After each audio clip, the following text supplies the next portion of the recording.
Yacu Pérez Huertambel, actualmente coordinador general de la CAOI. La CAOI es la Coordinadora Andina de Organizaciones Indígenas a nivel internacional. Gracias, Yacu. ¿Cuál va a ser el relato de cuál fue la lucha tuya y del pueblo indígena, sobre todo quichua, en el tema de la lucha por el agua? ¿Cuáles fueron los hitos más importantes y las represiones que hubo del gobierno de Rafael Correa en esta lucha? La defensa del agua ha sido de toda la vida. Sin embargo, la defensa del agua de Quimsacocha, Río Blanco, El Cajas, van 20 años. Pero marca una diferencia. Antes de Correa podíamos hacer manifestaciones, podíamos hacer movilizaciones, podíamos realizar actividades de resistencia. Incluso nosotros podemos ser uno de los pocos que decimos nos tiene la conciencia tranquila porque no elegimos a Correa ni en la segunda vuelta. Recordemos que en las elecciones del 2006 teníamos candidato propio Pachacuti, Luis Macas. Y a la segunda vuelta quedó Álvaro Noboa y Correa. Y la parroquia Victoria del Portete se construyó en la única jurisdicción que no permitió elecciones. Fue la única parroquia del país justamente en resistencia al extractivismo. Por lo tanto, nosotros no votamos ni a favor de Correa, ni a favor de Noboa, ni a favor de nadie. Simplemente no hubo elecciones. Por eso nos ganamos un primer juicio del que nos libramos, porque Correa todavía estaba recién llegado. Pero ya con Correa empezó a conflictivizarse aún más. Y se conflictivizó porque él antes de campaña se comprometió con nosotros. Y recuerdo dos frases que él dijo, así tan presentes. No me temblará la mano si tengo que sacar a las empresas mineras, si está en fuentes de agua. Y otra dijo, jamás implementaré minería sin consulta previa. Y claro, ganó las elecciones, después nos volvimos le recordamos aquello, y él entonces ya cuando tomó partido a favor de las mineras, dijo, pero ¿qué quieres? ¿Que me gane semejantes demandas internacionales, millonarias, por parte de las empresas mineras? ¿Eso quieres? Eso dijimos, tuvimos nosotros argumentos suficientes para decir, en fuentes de agua no es permitido, no hay consulta previa, de acuerdo al convenio 169 del OIT. Pero ya se ofuscó, entonces nos calificaba ya de cavernícolas, de locos, de trasnochados, de atrasapueblos, hasta de Siquiñahue. Y comenzó más fuerte. Y claro, fue en el 2008, cuando estaban a punto de aprobar la ley de minería, que desde el sur del Ecuador a Azuay nos tomamos en 2 ocasiones durante una semana la Panamericana Sur. Y ahí es cuando se irritó. Y en eso hicimos un alto, porque ya nos venía Navidad, fin de año. Y recuerdo nítidamente, el 9 de enero del 2009, pese a que yo no estuve haciendo movilizaciones, sino apenas caminando por la calle, mandó a 40 gendarmes del GOE y me detuvo peor que un delincuente. Eso fue la primera detención y claro, quería bajonearnos encarcelándole a quien estaba un poco más al frente. Y después vinieron las detenciones ya sistemáticas, 2010. ¿En esa primera detención hubo maltrato? ¿Qué pasó ahí? En esa primera detención está grabado en muchos. Si nosotros encontramos detención, Yacu Pérez Huertambel, que está en Red Telesistema, en Ecuavisa, en Teleamazonas, porque estaban ellos yendo a cubrir una rueda de prensa que iba a ofrecer yo. Entonces grabaron todo. Hay 40 policías del GOE, del Grupo de Operaciones Especiales. Me detuvo por la espalda, me lanzaron toletes, puntapiés, trompones, me tiraron del cabello, me fui al piso. En eso mis compañeros intentaron rescatarme, algunos pocos compañeros que estaban, lanzaron gas pimienta y todo. Pero lo más grave, no hubo orden judicial. O sea, fue una detención ilegal, arbitraria. Y cuando la prensa le pidió al gobernador que explicaría esto, dijo, no es detención, se asustaron. Dijo, le estamos invitando a dialogar. Entonces la prensa reaccionó y dijo, pero así se invita a dialogar, a puntapiés, a toletazos, a golpes, a maltratos, a echarle al piso y gas pimienta a la gente.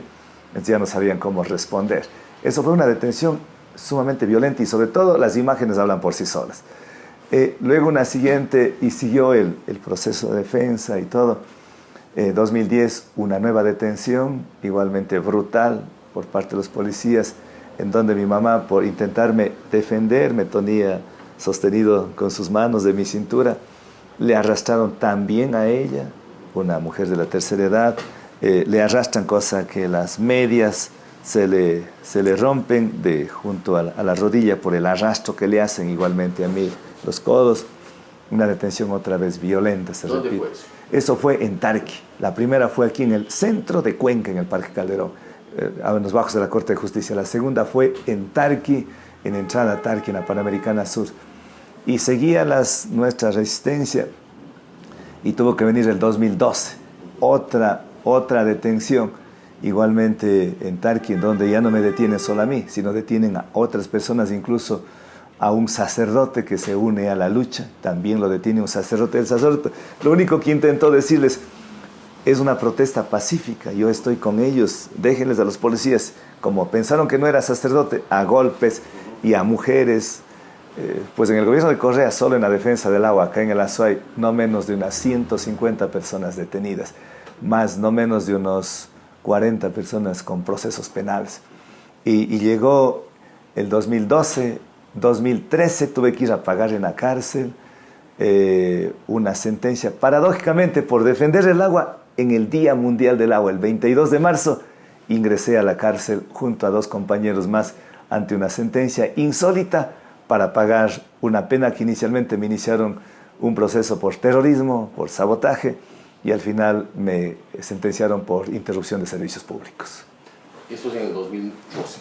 2012, 2013. 2013. 2013. Cuando te hacían estas detenciones, ¿cómo salías libre? ¿Qué pasaba? O sea, ¿cuál era el siguiente proceso? Bueno, en las 3 detenciones no me encontraron, se confirmó la inocencia. En la 4ª detención del 22 de marzo del 2013 es fruto de un proceso penal lleno de triquiñuelas, violaciones al debido proceso. Solo pongo un ejemplo. El fiscal presenta un recurso de apelación, presenta un recurso de casación ante la Corte Nacional de Justicia. Y la Corte Nacional, en vez de decirle, archives el caso porque usted presentó mal, primero tenía que presentar la apelación ante la Corte Provincial, dice, corrija eso, no presente ante la Corte Nacional, sino ante la Corte Provincial. En el derecho penal es absolutamente formalista. Si no presenta bien, archives, es 2 más 2, no puede ser 5 ni 3, es 4. Pero ahí se vio cómo Correa controlaba la justicia desde el fiscal de instancia hasta la Fiscalía General del Estado, desde el juez de instancia hasta la Corte Nacional de Justicia. Era insólito. Es tan insólito la sentencia que inicialmente me dan para 1 año, pero después, como había tanta presión y la defensa lo hicimos, yo mismo ejercí mi defensa penal y era absolutamente contundente, inobjetable nuestra defensa. Entonces dice, es curioso, la sentencia dice, le condenamos a 1 año, pero como la lucha por el agua es una lucha altruista, entonces le bajamos la pena a 8 días porque es un terrorista altruista. Terrorista altruista. Entonces tuve que ir a pagar. Yo antes ya había estado 8 días por el mismo caso. Ya no debía irme a la cárcel porque ya pagué los 8 días. Me volvieron a repetir 8 días más. O sea, fue un proceso completamente irregular, absolutamente irregular. Ese caso está en la CIDH, sino que en la CIDH se demora demasiado. Tantas presiones, tanta persecución, ¿cómo impactó eso en la lucha de las personas, de la gente que estaba en Quimsacocha, en Tarqui, en la lucha por el agua? Con la sentencia que yo voy a pagar en la cárcel, como premio, como reconocimiento a esa lucha, llego al Ecuarunari. Llego al Ecuarunari en el 2013, entre paréntesis he estado 2 periodos, 6 años, y ahí entonces Correa arremete ya no solamente con el pueblo de la Azuay, defiende Quimsacocha, sino ya todo el pueblo indígena quichua. Y claro, lo primero que hace es decir que él pone a un candidato para romper la organización indígena a la Ecuarunari y pone a un candidato del correísmo para impedir que yo llegue. Pero claro, las bases me terminan eligiendo a mí y avanzamos en este proceso. Y ahí pues nosotros radicalizamos la resistencia, una resistencia pacífica, 100% pacífica. Nosotros jamás utilizamos ni piedras ni armas, pero nos califican de terroristas. Pues el impacto psicológico ha sido altísimo, que mientras nosotros íbamos perdiendo el miedo, la gente iba ganando más miedo. La gente ya no quería salir a las calles, la gente no quería protestar, la gente se escondía. Íbamos perdiendo nosotros ese apoyo que teníamos, porque Correa lo que hacía es, a más de meternos en la cárcel, a más de seguir los juicios penales, salía los días sábados en la sabatina y nos descalificaba. Y que eso era el mayor impacto que les provocaba a la gente, porque decían, miren los tirapiedras, y así aparecer manipulando las imágenes, como que somos los mayores cavernícolas, como que los delincuentes somos nosotros, como que nosotros éramos los malos y el gobierno de Correa era angelitos, que la policía solo le faltaba canonizarles y Correa era el más santo de entre los santos. El Papa Santo era poco frente a Correa. Entonces, lo que más tenía miedo a la gente es que salga los sábados y que les descalifique con las imágenes y les diga de todo. Y además que aparezca el sábado dando órdenes a los jueces, a los fiscales, que diga, este tiene que irse a la cárcel.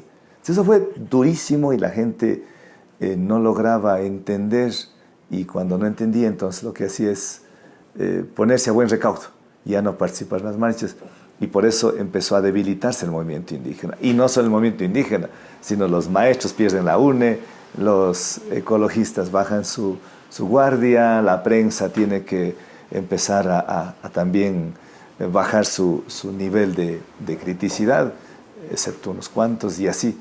Entonces fue duro el impacto. Ahora, en ese camino, ¿qué pasaba con tu familia, las personas, tus seres queridos? ¿Cómo impactó eso en tu vida personal? En mi vida personal afectó muchísimo. No podría echarle culpa al gobierno, pero mi esposa se va en el 2012 de este mundo tras de un cáncer, de combatir más de 2 años. Pero mis pequeñas, ellas estaban muy impactadas, no querían salir a la calle. Cuando yo salía a las manifestaciones o a las reuniones, quedaban muy tristes, llorando, esperando a ver qué pasaba. Y mi mamá sufrió muchísimo porque ella decía, ya no vayas más, deja eso, te van a matar, te van a otra vez detener, y quizás tú ya eres grande y todo, pero tus niñas, ve cómo lloran, yo no puedo vivir tranquilo, no duermo. Y era a mi familia, pero era también a mis compañeras, compañeros defensores del agua, que cuando nos detenían, pues eran unas magdalenas que lloraban, pero decían, ¿por qué si no hemos hecho nada? Métanle preso a los delincuentes, pero no a nuestro compañero. ¿Qué de malo es defender el agua? Solo queremos que no haya minería en Quimsacocha, es lo único que queremos, señores del gobierno, ¿pero por qué? Pero al extremo que durante el gobierno de Correa, estoy hablando del 2010, llegaron no solamente de meter policías en Quimsacocha, sino al ejército. Y no solamente en Quimsacocha, llegaron a militarizar la planta de agua potable del sistema comunitario del cual yo era presidente. Y los niños nunca habían visto militares en las comunidades. Era un impacto psicológico extremadamente duro que tuvimos que soportar. Ahora, después viene ya, y para ir hacia lo más actual, la consulta en Girón. ¿Cómo se llega a esta consulta? ¿Por qué la participación de la gente? ¿Y cuáles ves tú los principales hitos en hasta llegar a la consulta de Girón? Antes de llegar a la consulta, después hicimos las marchas desde Zamora hasta Quito en defensa del agua, la marcha del agua 2012, 2014, 2015 y la última 2018, 4 marchas que hemos realizado. Y en esas también fue extremadamente dura, porque salían la gente que apoya a Correa y nos insultaba, nos intentó alguna vez poner veneno en los alimentos, todos mandados por Correa. O sea, era un riesgo altísimo mandaron a disparar a una vaquita que teníamos ahí simbólicamente, que recibía la solidaridad. Hubo varios atentados en esa ocasión. Y por eso también los 10 de Luluncoto, apoyando en una de esas marchas, son detenidos y encarcelados por apoyar la defensa del agua nuestra, el movimiento indígena que ahí con fuerza era el Ecuarunari. Y luego, claro, en esos procesos, en una de las marchas, 2015, llegamos a Quito y el pueblo de Quito nos recibe apoteósicamente. Creo que fue una de las... no solamente ahí el pueblo indígena, sino se unió los capitalinos y todo el país. Y habían 250.000 personas en las calles de Quito, recibiéndonos ya calientes con el autoritarismo de Correa. Y viendo cómo crecía y ya la gente empezó a perder el miedo. Hablamos de 2015, agosto del 2015, 13 de agosto del 2015. Y otra vez caemos detenidos, abatidos. Me detienen a mí a puntapiés y toletazos. Y Manuela, mi pareja, entra como mi mamá antes, ahora ella, a intentarme rescatarme. No respetaron que era mujer.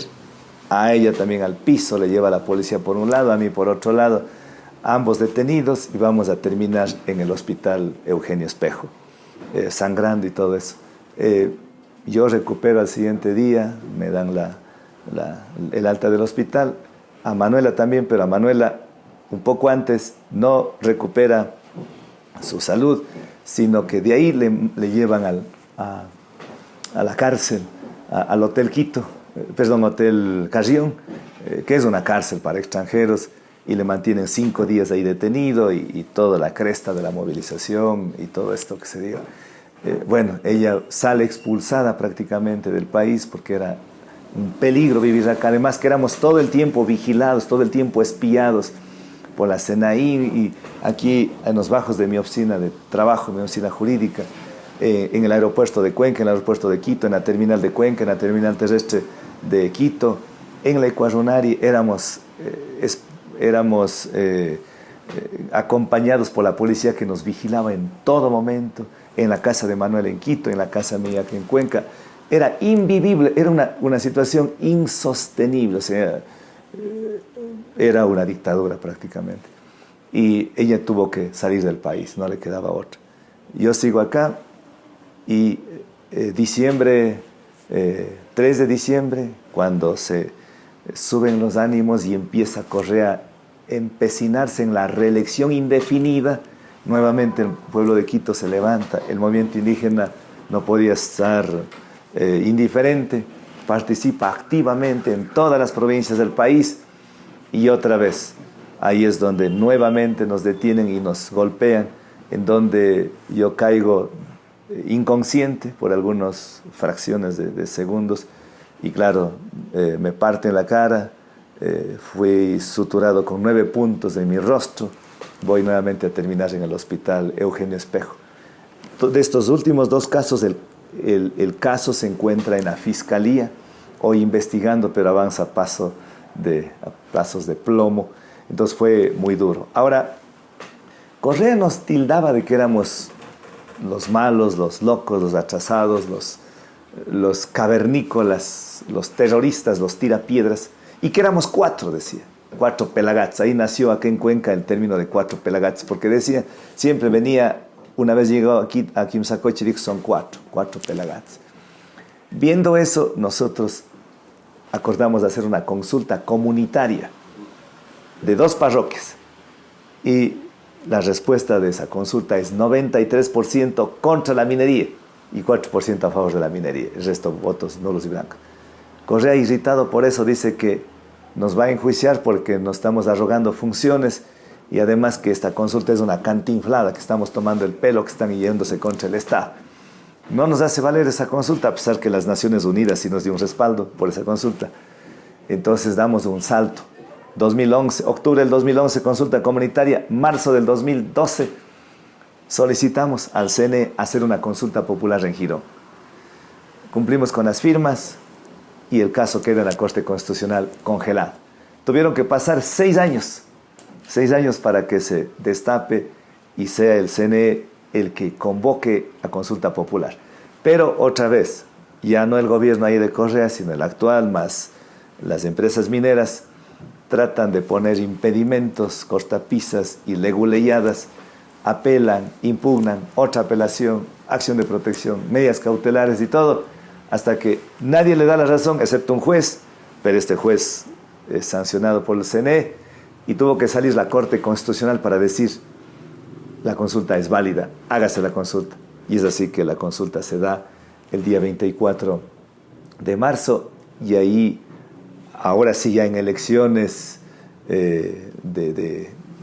convocada por el CNE, que ya no nos digan que somos cantinflada, termina el pueblo de Girón dando los resultados. 86.76% dice no a la minería. O sea, es una derrota aplastante del gobierno y de las multinacionales pese a la inversión millonaria que hicieron tratando de comprarle a la población. ¿Qué significado tiene esto, digamos, en toda esta lucha y por qué luchar contra la minería? ¿Cómo se entiende esa lucha frente al tema del agua en realidad? Porque la presencia de la minería en fuentes de agua es incompatible con la preservación del agua. Porque si nosotros permitimos actividad minera en Quimsacocha, no solamente las comunidades aledañas a Quimsacocha, sino la ciudad de Cuenca va a ser contaminada irreversiblemente. 2 de los 4 ríos que nacen en Quimsacocha, el río Yanuncay y el río Tarqui, atraviesan por el corazón de Cuenca. Y esas aguas son captadas no solamente para riego, para actividades culturales, sino para consumo humano. Y eso sería el acabose de la ciudad de Cuenca, los cantones Girón, San Fernando, Santa Isabel, las parroquias colindantes de Tarqui, Victoria del Portete, San Joaquín, Baños y todas, y la urbe misma de Cuenca. Entonces, eso sería un ecocidio si se daría eso. Por eso es la defensa tenaz que los cuencanos, que los azuayos y particularmente el pueblo de Girón defiende. ¿Y qué significa esto? Primero es una consulta histórica, porque es histórica porque después de 20 años de resistencia aparece una luz. Y esa luz es una luz de esperanza, de liberarnos, de emanciparnos de la violencia. La empresa minera y el gobierno han sido violentos contra las comunidades. Aparece la esperanza de que ya no haya despojo de los territorios. Han despojado a los compañeros campesinos, indígenas del lugar. Es la esperanza de que no haya contaminación, la esperanza de que no haya más fractura de la comunidad. Las comunidades que antes vivían sólidas en Victoria del Portete, hoy fracturadas y partidas las familias, porque una hermana trabaja para la minera, a favor de la minera, la otra hermana que no trabaja defiende el agua. El hijo que ha conseguido un puesto de trabajo en la minera defiende la minera, el padre que es más consciente defiende el agua contra la minería. Ventajosamente son minoría, pero basta que una minoría pequeña esté ahí. Es una situación de conflictividad socioambiental que rompe esa armonía, ese equilibrio que históricamente ha vivido la comunidad.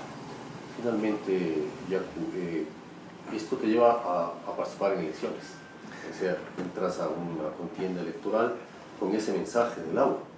Y es increíble que el pueblo de la Azuay te da el triunfo con ese mensaje. Efectivamente,